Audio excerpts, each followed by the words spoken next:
Credit கார்டை வாங்கி use பண்ணுறீங்களா? ஆமாம், நிறைய காசு கொடுக்கானா அப்படி தான் பண்ணுவான்.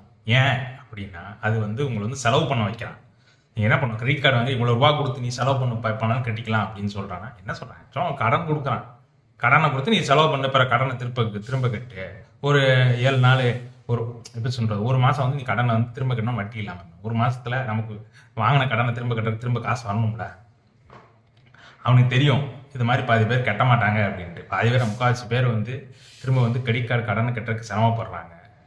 அதனால் நீங்கள் கிரெடிட் கார்டு யூஸ் பண்ணுறீங்கன்னா கரெக்டாக அதை டெபிட் கார்டு மாதிரி யூஸ் பண்ணுங்கள். உங்கள்கிட்ட ஒரு 1 லட்ச ரூபா இருக்குது, அந்த 1 லட்ச ரூபா நீங்கள் செலவு பண்ண போகிறீங்கன்னா அந்த 1 லட்ச ரூபா இருக்கு வச்சு செலவு பண்ணுங்கள். சும்மா கிரெடிட் கார்டில் இருக்குது, எப்போனா திரும்ப கட்டிக்கலாம், சம்பளம் வந்துடும் கட்டிக்கலாம் அப்படின்ட்டு நீங்கள் மாற்றி கட்டிக்கிட்டே இருந்தீங்க. கிரெடிட் கார்டு வந்து ஒரு வலை, ரொம்ப ஹை இன்ட்ரெஸ்ட் ரேட்டு. அதனால் வந்து கிரெடிட் கார்டு யூஸ் பண்ணாமல் பார்த்து யூஸ் பண்ணணும். இன்னும் ரிவார்ட் பாயிண்ட்டுக்காண்டி எல்லாம் கிரெடிட் கார்டு யூஸ் பண்ணணும்னு சொன்னாங்க. அப்படியும் யூஸ் பண்ணாங்க. அப்படி யூஸ் பண்ணால் தேவையில்லாத பொருள் எல்லாமே வாங்குவோம்.